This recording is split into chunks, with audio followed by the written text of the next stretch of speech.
Y otras dinámicas que nosotros utilizamos es sobre todo en los pacientes con escoliosis. Normalmente solo pedimos la radiografía previa, pues es muy fácil no hacer el diagnóstico, a veces medimos el ángulo, que ahorita les voy a platicar un poquito, pero también les podemos pedir radiografías dinámicas.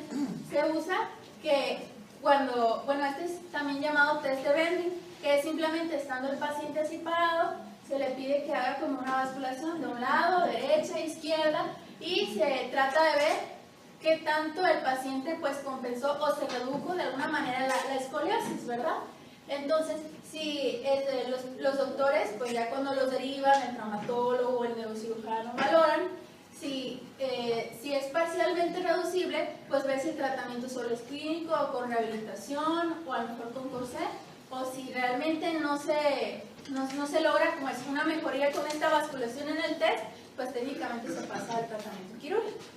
Y bueno, también depende, pues, si la escoliosis pues, fue algo que se dio gradualmente o si es algo congénito. Normalmente, pues, las congénitas, a pesar de que le hagas, pues, en este test, no va a haber una mejoría, ¿verdad?, a la inclinación.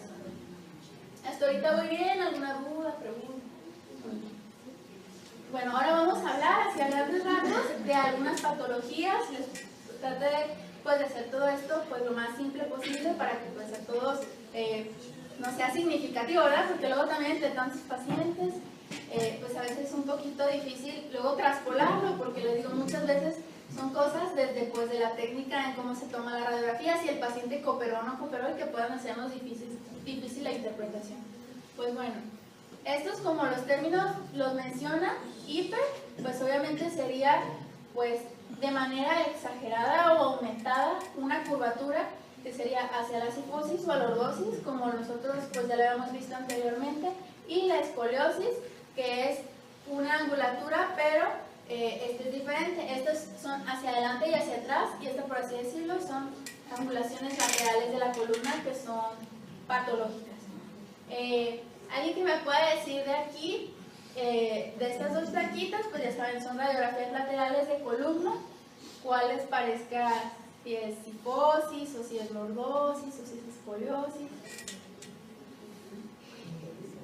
Una es de una es de otra. Este es un paciente, de hecho apenas se alcanzan a ver si se fijan un poquito los cuerpos vertebrales, ¿no? Dicen, ¿dónde quedaron? Se los comió. Pues bueno, es normal. Bueno, si se fijan los diagnósticos, osteoporosis y trasplante renal, pues ya saben, los pacientitos viejitos que tienen estos diagnósticos, pues la densidad de los cuerpos vertebrales se va a ir disminuyendo. O sea, técnicamente aquí apenas se alcanzan a ver los cuerpos vertebrales a nivel torácico. Y pues los pacientes con mucho tiempo, que tienen insuficiencia renal o que recibieron un trasplante, desarrollan un hiperparatiroidismo secundario. Esto es que, pues, para tratar de suplir las demandas de calcio en sangre, sacan el calcio del hueso y pues principalmente de la columna, y por eso aquí también técnicamente ni se ve, ¿verdad? Entonces, que cifosis, lordosis, bueno, hipercifosis, hiperlordosis. A ver, ¿entendió, doctor? Paso, sin ver bien. Está bien. Pues las dos son, si se fijan, son a este nivel, en teoría hay una cifosis fisiológica, pero pues la curvatura se ve exagerada, mucho, podríamos decir buscar un ángulo o algo, pero prácticamente esto es muy subjetivo en la radiografía. Si se fijan, está como ampliamente marcada la curvatura, entonces, pero pues es como hacia adentro. Entonces es una cifosis porque pues la lordosis es una concavidad y la cifosis es una convexidad. Los dos pacientes tienen una hipercifosis. Les traté de buscar una radiografía que fuera comparativa de cifosis y lordosis, pero pues tristemente no encontré. Entonces hice trampa y les puse dos de la risa. Muy bien. Y en cuanto a lo que hemos visto de escoliosis hace rato con las dinámicas, pues esta es la radiografía. Les digo, normalmente solo con la radiografía anteroposterior es suficiente para hacer el diagnóstico. Pero pues si queremos fresear, si queremos decir el grado de la escoliosis, pues podemos tomar en cuenta o medir ciertos ángulos. Se habla pues principalmente de la escoliosis a nivel torácico y a nivel lumbar. Este es el método o el ángulo de Koch. Lo que hace es medir desde la primera vértebra, en donde veamos como un abrupto cambio en el ángulo. Entonces tomamos la porción superior de esa vértebra y la porción inferior de esta. O a veces también, si queremos ser exactos y tenemos la radiografía así completa, pues simplemente les digo, contamos y tomamos de T1 a T2, tomando en cuenta, bueno, este es en una AP, es un poquito pues más difícil de ver, ¿verdad? Exactamente en dónde empieza la cervical e inicia la torácica, pero pues más o menos así aproximando, que empezamos con torácicas. En una lateral, por ejemplo, bueno, que ahorita más adelante les voy a enseñar, las apófisis espinosas, como ya mencionamos, de las cervicales son más pronunciadas, entonces ya las siguientes son torácicas, entonces podemos medir, por ejemplo, de T1 a T2, entonces la porción superior con la porción inferior, y esto nos va a dar un ángulo, bueno, dos líneas, pero si estas líneas parece que no se cruzan, podemos hacer como un método indirecto, y sobre esta paralela hacemos una perpendicular, y en donde se cruzan, podemos medir el ángulo, ¿verdad? Este, por ejemplo, de un ángulo de 65 grados, igual puede ser para las lumbares, ¿verdad? Desde donde inician, o podemos tomar desde L1, la porción superior con la porción inferior de la última vértebra que queremos medir. Nos da dos líneas, hacemos una perpendicular y medimos el ángulo, puede ser este o este, es el mismo ángulo. Entonces, de acuerdo al ángulo que nos dé, vamos a decir si lo normal pues es de 10 a 20, ¿verdad? Un ángulo de 10 a 20. Pero, pues si entre 20 y 30 hablamos de que es una escoliosis leve. Entre 30 y 50 es un grado moderado y mayor a 50 severo. Y pues ya saben también, de acuerdo al grado, pues ya el traumatólogo, el neurocirujano también va a ver cuál va a ser el mejor tratamiento. Muy bien. Entonces, entrando a otras patologías, vamos a hablar ahorita de la espondilolistesis. ¿Alguien tiene una idea? Ahora sí, ¿me queda más? Es la salida de una vértebra. Generalmente es en L2, L3, que está fuera de lo que viene siendo de la línea de la curvatura, está un poco desplazada hacia afuera. Exactamente. Pues la listesis es desplazamiento como tal. Entonces, vamos a hablar espóndilo, pues, de un desplazamiento de un cuerpo vertebral.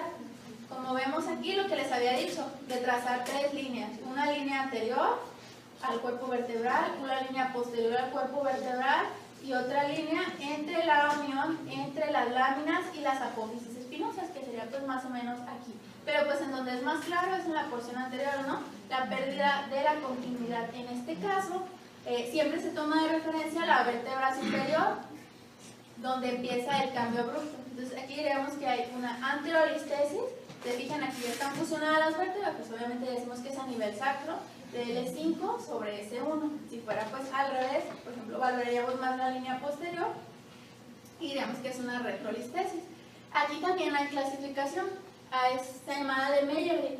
La clasificación es nada más, también es algo subjetivo. De acuerdo al desplazamiento del cuerpo vertebral por este espacio, decimos si el cuerpo vertebral está desplazado respecto a su inmediato inferior, entre el 0 y el 25%, del 25% al 50%, o sea, 25 y 25, del 50 al 75, del 75 al 100.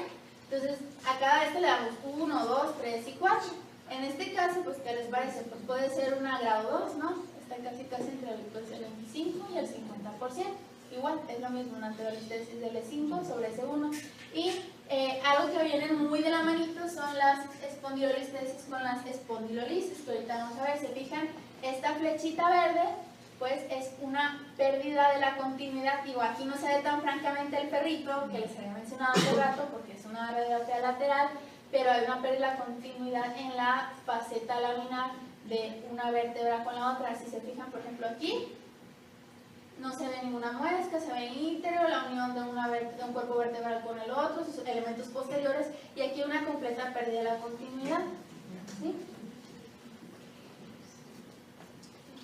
Y pues también, tratando de ejemplificar, ¿verdad? La espondilolisis es simplemente la fractura del istmo donde está la lámina. Y normalmente estos pacientes, si lo encontramos en una radiografía, ¿ustedes creen que tenga dolor o alguna molestia? Pues miren, normalmente no. Estos pueden ser hallazgos asintomáticos, pero sí es como un poquito rojo porque normalmente primero es la espondilolisis, antecede a la espondilolistesis, porque como ya no hay porque hay una pérdida de la continuidad, entonces primero, pues obviamente si un elemento posterior se fractura o si tiene alguna lesión, pues va a menguar en la estabilidad, ¿verdad? Entonces, primero se fractura aquí normalmente después, con el tiempo, se desplaza la vértebra, y como ya saben, el cuerpo vertebral no viene solo con el desplazamiento, puede venir con la compresión del canal medular, puede compresión del disco, o sea, y ahora sí nos va a dar una miríada de signos y síntomas clínicos del paciente. Pero esto como hallazgo aislado, de hecho en la mayoría, conforme pasa la edad, lo podemos encontrar de manera normal. Si es asintomático, pues no se trata. Nada más, pues sí hay que mencionarle al paciente, ¿no? Que tal vez está en un trabajo en donde no tiene una adecuada higiene de columna y carga cosas pesadas, está constantemente sometido a ese tipo de esfuerzos físicos, pues hacerle, pues recalcarle la importancia de que cuide los movimientos y la manera en que lo hace, o si puede delegar responsabilidades precisamente para que posteriormente no caiga en una patología más grave que incluso pueda condicionarle a un tratamiento quirúrgico. Bueno, y aquí les, otra vez, ajá, el perrito, para que no se les olvide. Aquí está bien dibujadito, para la imaginación de todos, y aquí hay una fractura, ¿verdad? La pérdida de continuidad del istmo o de las láminas.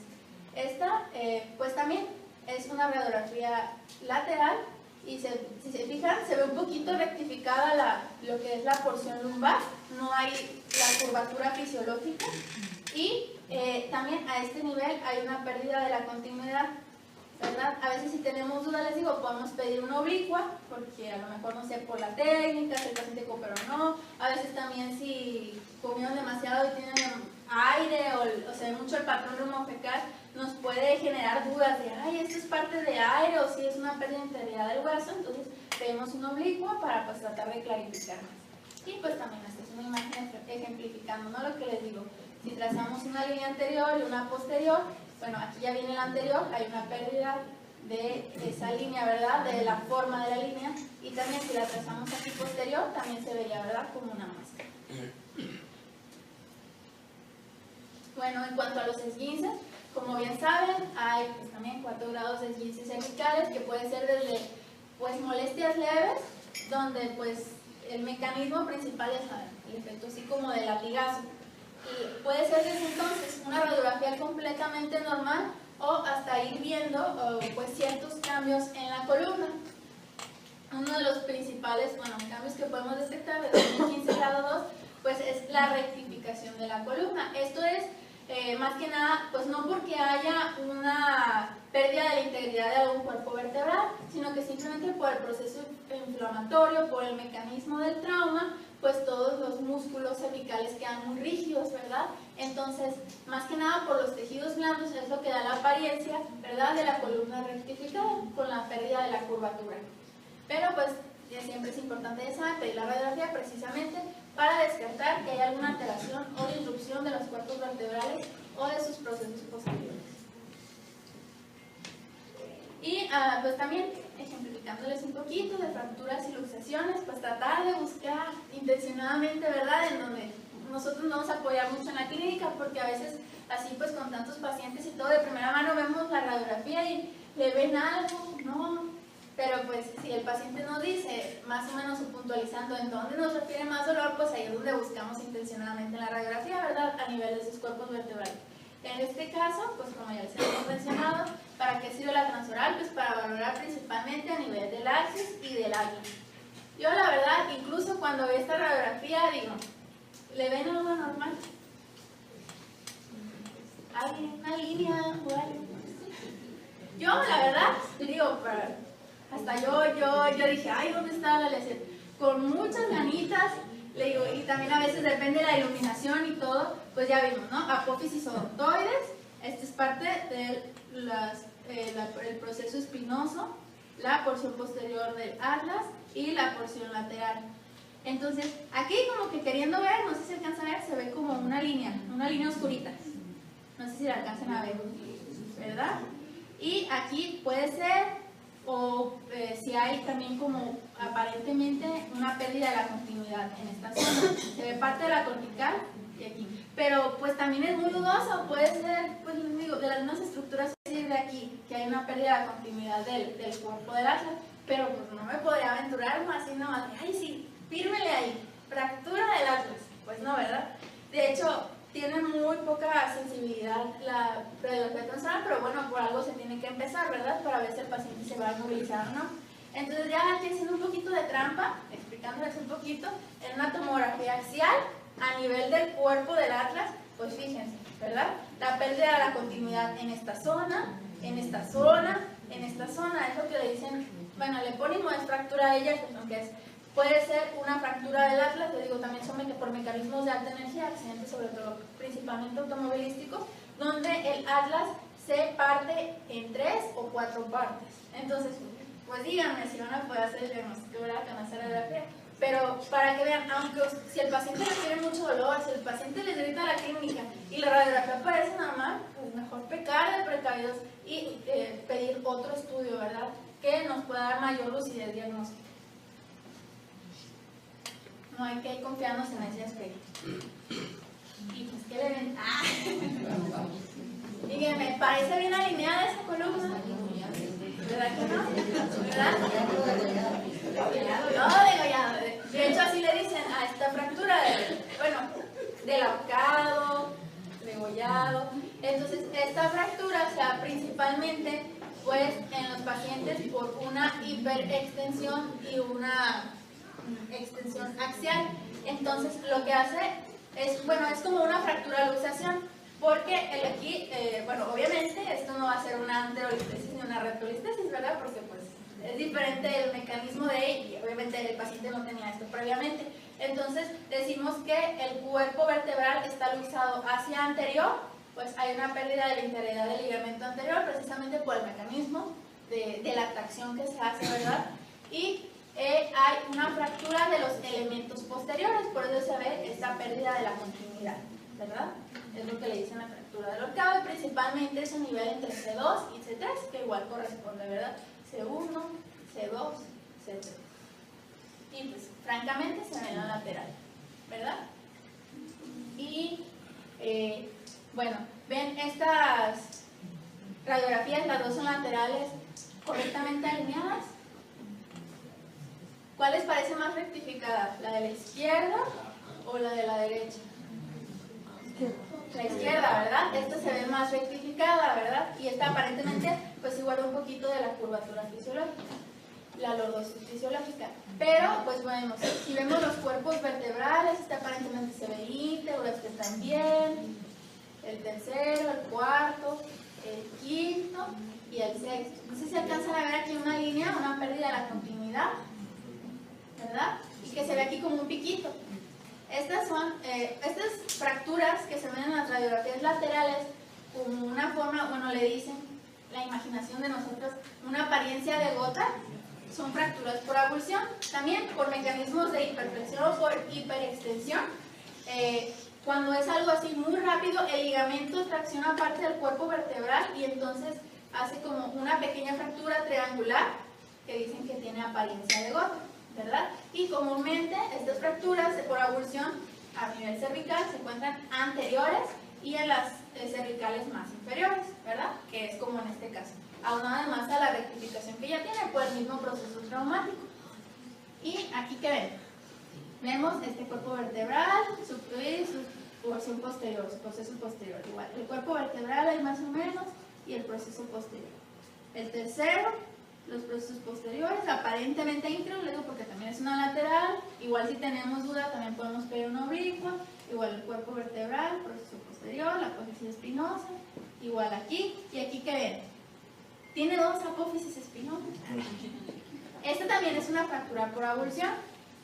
Aquí también pues pasa, tenemos tanto el ligamento, les digo, el ligamento longitudinal posterior y también tenemos aquí un ligamento, el ligamento supraespinoso, como su nombre lo dice, ¿no? Es un ligamento que pasa por arriba de las apófisis espinosas. Y en este caso, pues el trazo es muy limpio también, pero si se fijan, este es diferente, esta parece como si separara la apófisis espinosa en dos y aquí esta es una forma, les digo, como una forma de gota. Entonces, nosotros aquí decimos, o sospechamos de una fractura por